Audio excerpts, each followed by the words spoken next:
السلام عليكم، صبحتكم ومسيتكم بنور النبي ومرحبا بكم على قناتي مطبخ الالهام. كنتمنى نلقاكم هذا الفيديو في اتم الصحه والعافيه ان شاء الله. وصفتي لليوم هو بسيطيلات بالحوت اللي كيجيو اكثر من رائعين مع سر ديال التعليكه اللي كيجيو غزالين. في الاول نبداو بمفتاح الاعمال، اللهم صل وسلم وبارك على سيدنا محمد.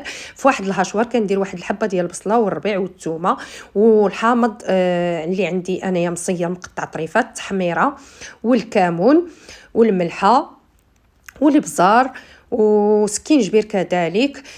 كلشي كنديرو كلشي في الهشوار. عندي هذا البزار وكنضيف كذلك التوابل سكينجبير والتوابل ديال بسطيله ديال الحوت وتوابل لاماريناد ديال الحوت وعندي التوابل ديال الحوت. هادو غتلقاوهم كاملين عند صحاب العطريه، من جد كيعطيو واحد المذاق رائع. واحد الضامه ديال الحوت كذلك والهريسه على حسب الذوق. انا درت معلقه كبيره ديال الهريسه وعصير نصف حامضه. وغنضيف دابا لي صوص. عندي لاصوص صوجا، هادو غتلقاوهم كاملين عند الناس اللي كيبيعوا المحلات كاملين. مع 2 معالق ديال الصوجا، هذه كيعطي واحد المذاق رائع. في حاله حيت غنساليو وغنطوقوا الا ما عجب الا ما لقينا مازال ما باينش المذاق ممكن نضيفوا هذه صلصه المحار، حتى هي كتعطي واحد المذاق رائع، كتثبت داك المذاق ديال الحوت وكتخرج المذاق ديال الحوت. هذا هو الشكل ديالها. وعندي صلصه السمك او صوص نيوكمام، حتى هي كتجي لذيذه ورائعه. حتى هي عندي واحد 2 معالق كبار ديال صوص نيوكمام والزيت. طبعا ندير واحد نصف كاس ديال الزيت.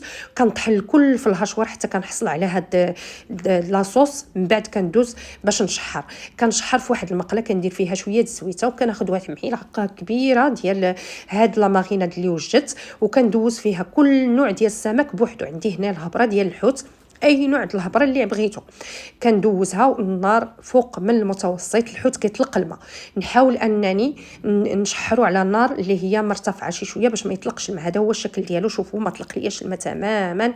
كنديرو في واحد اما شبيكه، كنحاول نحط في كل شيء في شي شبكه باش الا بقى شويه د الماء كنزولو. هنايا عندي الكروفيت اللي عندي كذلك غنشحرو مع هاد لا ماريناد. طبعا كنأكد على النار فوق من المتوسط حتى كيتشحر مزيان. عاود كنحطو فوق من داك السمك اللي عندي في شبيكه. عاود كناخذ في نفس المقله كندير الزيت وداك لا ماريناد. وعندي هنا السيبيا او الكالامار اللي بغيتو نتوما، اللي حبيتو اللي لقيتوه متوفر. انا الطوطال عندي بالحوت كامل عندي كيلو ديال الحوت.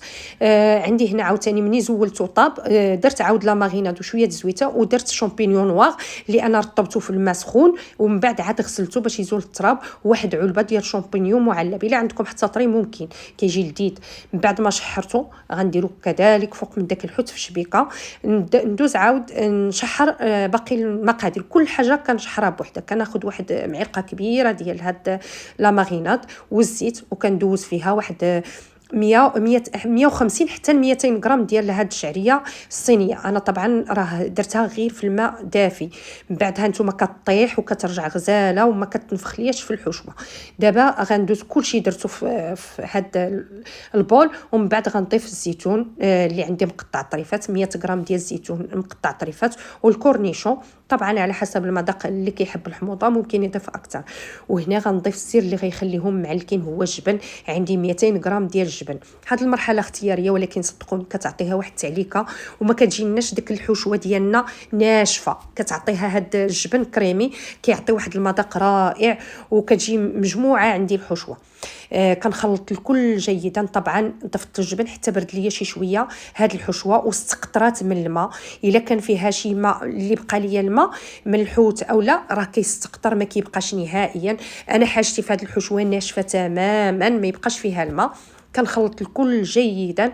هانتوما شتي مني خلطت كيفاش كتجي معلكه. اللي بغى يضيف الفرماج احمر ممكن يضيف الفرماج احمر. دابا غندوز باش نوجد الورقه ديالي. انا خديت هنا الورقه.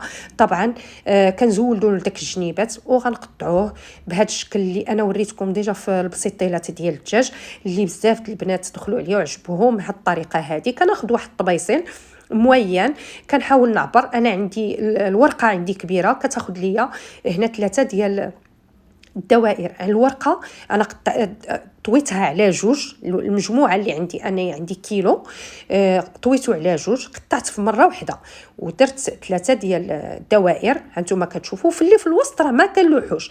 كنجيب نصف ديال الطبيصير ونقطع. ممكن نخليه بداك الجنيبات، راه كيعطي الشكل ماشي مشكل، راه ما كيطيعناش نهائيا من الورقه. هانتوما كتشوفوا كتجي رائعه هاد الطريقه. هانتي غنقطع هذاك الجنيبات غيعطيني دائره. هنايا كنقطع هذوك اللي بقاو ملصقين. هانتوما كتشوفوا كتجي رائعه هاد الطريقه. هاد لي شوط راه ما غنلوحوهمش، غنخليهم في المجمد ان شاء الله. غنحط لكم شي وصفه فيها. هنا خديت هاد الغلاقه ديال اللي ما عندوش هاد الاطار، راه يدير الغلاقه ديال النصيه او لا اي نوع ديال القراعي ديال الشوكولاط، هي اللي تكون صغيره، الحجم ديالها صغير.